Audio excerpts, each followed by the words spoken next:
Ángel correspondiente al martes de la semana en curso. Martes 24 de enero del año 2023. Durante algunos días deberé hablar así como estoy hablando ahorita. Como diría el clásico, suavecito, para no forzar.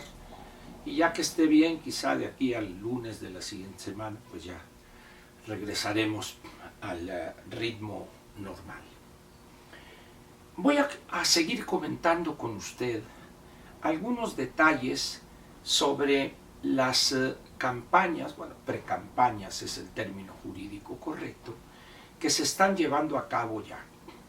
Debo decir también que en ambos casos, la candidatura de Delfina Gómez y de la señora Alejandra del Moral, empezó hace mucho tiempo. En el caso de Delfina, pues no tenía adversario al frente porque la decisión del presidente de la República y propietario monopólico de Morena ya había decidido quién debía ser la candidata. Hubo ahí dos impresentables que empezaron a presionar, pero luego les dieron un zape y ya se calmaron. Horacio Duarte e Higinio Martínez. Horacio Duarte piensa que van a bajar a Delfina y él ocupará su lugar, una especie de Juanita anticipado. Pero ya veremos en los próximos meses o semanas quizá cómo evoluciona esto. En el caso de la señora Alejandra del Moral, ella sí tuvo un fuerte adversario, Liliana Herrera, o Ana Lilia Herrera, perdón señora, Ana Lilia Herrera. Fuerte candidata sin duda alguna, pero finalmente se impuso la decisión del responsable político del Estado de México, que es el actual gobernador, el gobernador del Mazo. Y después de algunos jaloneos y protestas, la señora Herrera aceptó incorporarse en un lugar destacado al equipo de la actual precandidata. Muy bien. ¿Qué pasaría ahí con las aspiraciones de ella? Pues es probable, dado que es una mujer joven, que sea posiblemente secretaria de gobierno, la segunda posición, regresaría quizá al Senado de la República el 24 y podría aspirar legítimamente a la candidatura en el año 29. Pero eso es el futuro. Con ese contexto, quiero comentarle a usted lo siguiente. Decía ayer, esta propensión que advierto ya de hacer campañas al viejo estilo.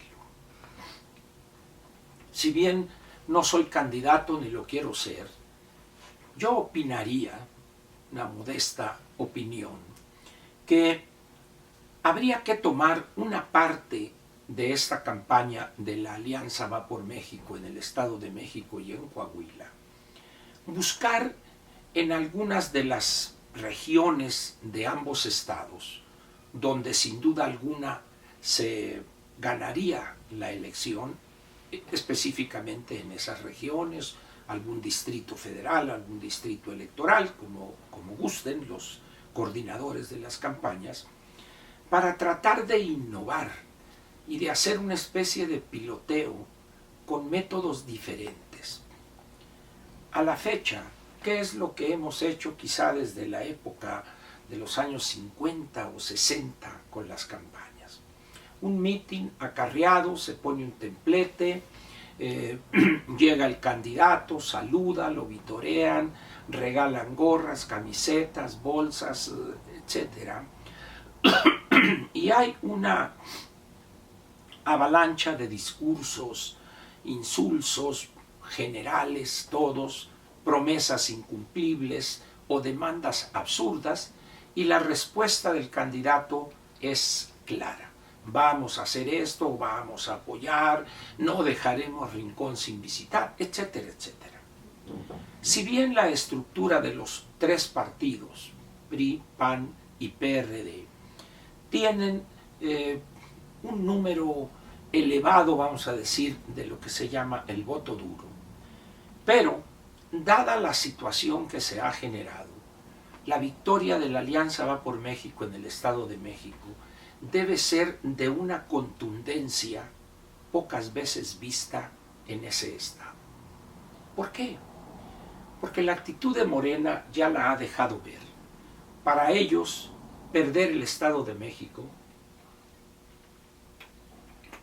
es agua, no es vodka. Para ellos, ganar el Estado de México se convierte casi, dicen ellos, he platicado con algunos amigos que tengo en ese pseudo partido, que es casi la victoria segura en la presidencial. Yo le respondí, yo no me atrevo a afirmar tanto así, pero entiendo cuál es la posición. A la inversa, si la Alianza Va por México gana de manera contundente el Estado de México y también Coahuila, sin duda alguna que eso abonaría, y estoy usando el pospretérito o el condicional, si usan, abonaría a una muy posible victoria de la Alianza Va por México en la presidencial y un buen número de posiciones en el Congreso de la Unión. Y me detengo un poco en esta parte que es el Congreso. Como ustedes saben, para reformar la Constitución se requieren en el Senado de la República 86 senadores y en diputados 334. Es lo que se llama la mayoría calificada. Hoy se ve difícil, mas no imposible, obtener esas cantidades de legisladores en ambas cámaras. Sin embargo, hay que buscar llegar a ese umbral. ¿Por qué razón?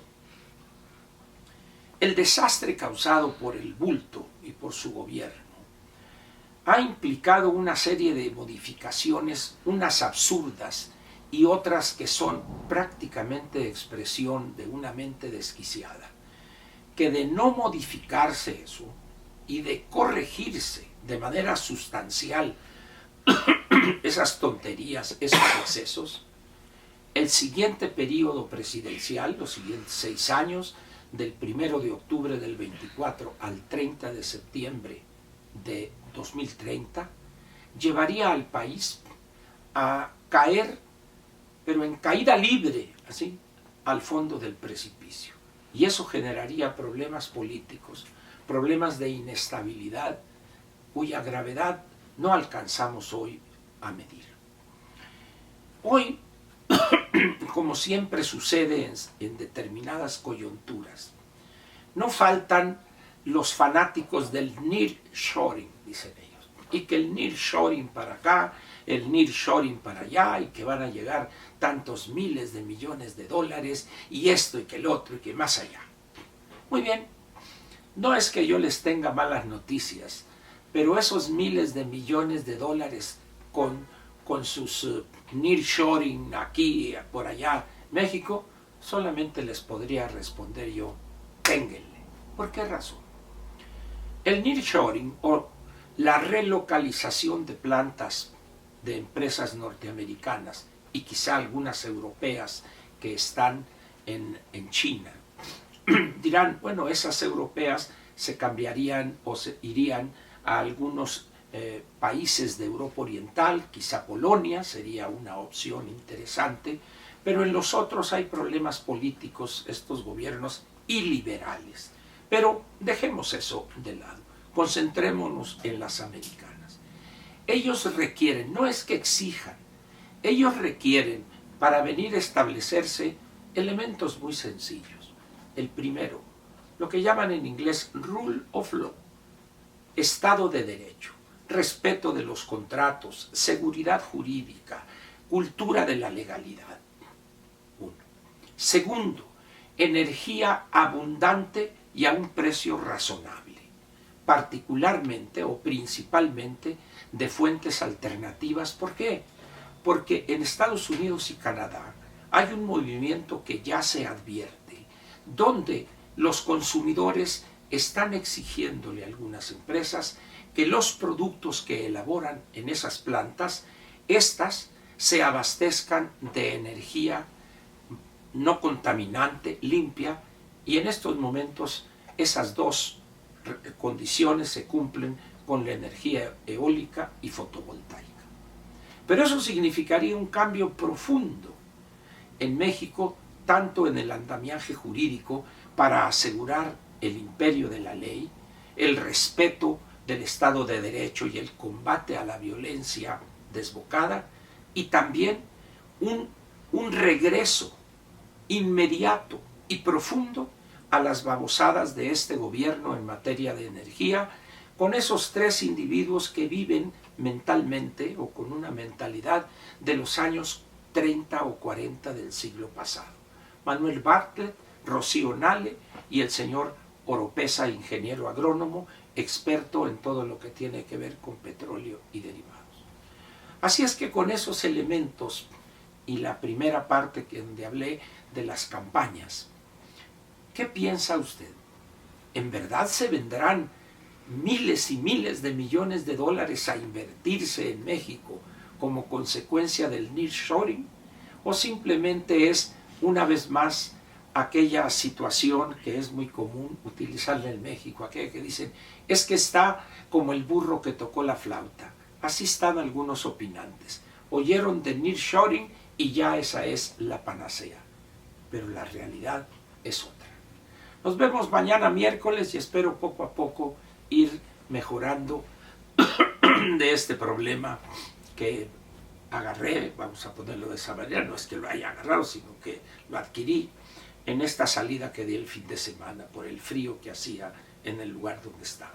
Muchas gracias y nos vemos mañana miércoles.